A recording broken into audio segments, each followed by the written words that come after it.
Hello, sir. Am I audible? You are. Sir, I'm Saurabh, PhD student in IIT-Patna. Sir, a couple years ago, I got in a bike accident in which, sir, at that moment, I felt like that time is moving really slow. So I don't know, it is my feeling but I like searched on the net and all that. So I get to know more about like when people are near death, they experience something unusual, like they experience something unusual or have seen some other elderly elements or beings they can't explain. Sir, I get to know from the media that you also some years back you also had some near death experience. So you felt something like that, or is just our imagination? Like people claim that I have seen something that is not from this world, like that. So you also went through the same experience. So can you tell me about that? You don't just randomly die. There is a reason one dies. Huh? Yeah. You know what happens before death? The blood supply to brain starts becoming irregular and diminished. Therefore, the brain cannot work properly. So you go half mad. Isn't that obvious? Yeah. Just does not just abruptly suddenly die. In most cases, it's brain death. Or if you get a heart attack or cardiac arrest, then also the blood supply to the brain that reduces, and the brain takes not more than 5 minutes to get severely damaged when the blood supply becomes constrained. So what will happen to the brain? The blood is not there. Due to disease or accident or impending death, the blood itself is not there. So the brain will start hallucinating. That's all that there is, nothing more than that. What kind of otherworldly experience or what? Even when the brain had enough blood, it was unable to make sense of even this world. When the brain was healthy, even then it was unable to make sense of even this world.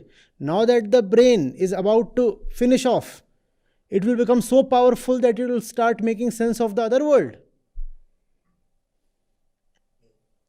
Can that happen?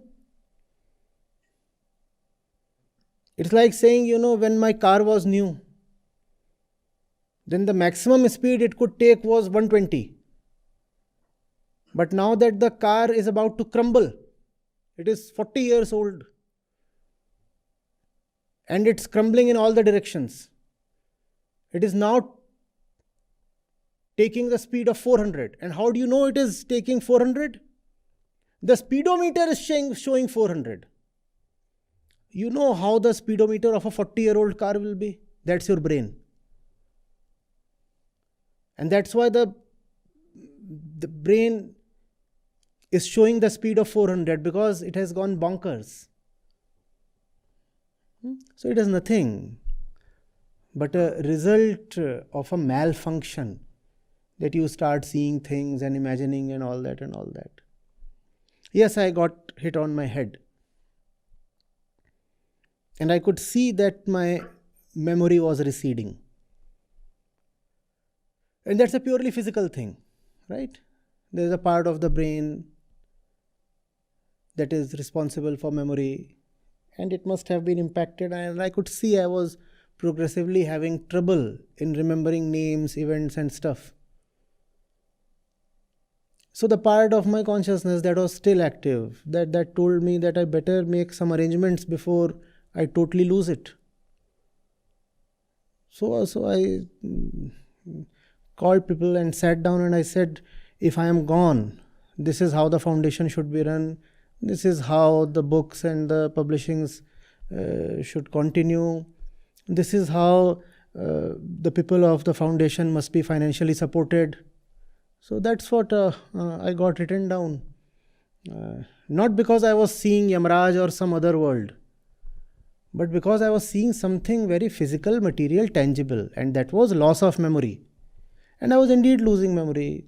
I could not remember when was it I took the last session. I had started losing sense of names. I could not remember who drove me to Rishikesh. It was in Rishikesh that I had the accident. I could not remember how I fell down and how I then walked back to my place, and all that was out. And some part of me was seeing that all this was happening.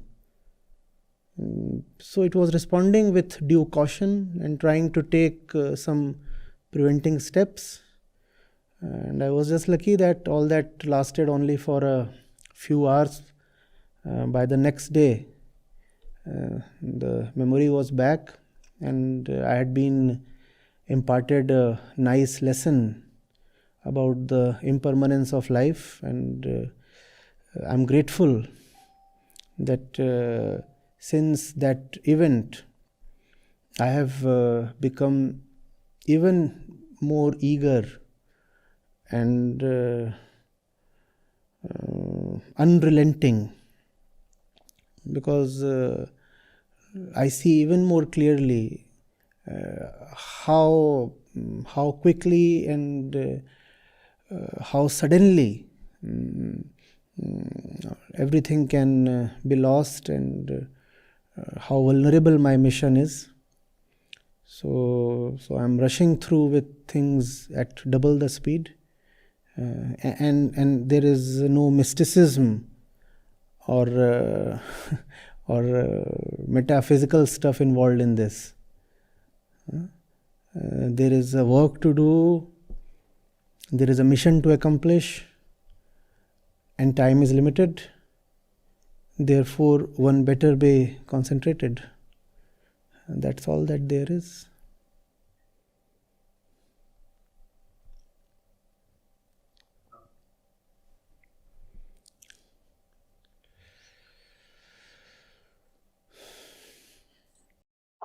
Okay, sir. Thank you. Thank you for your illuminating answer.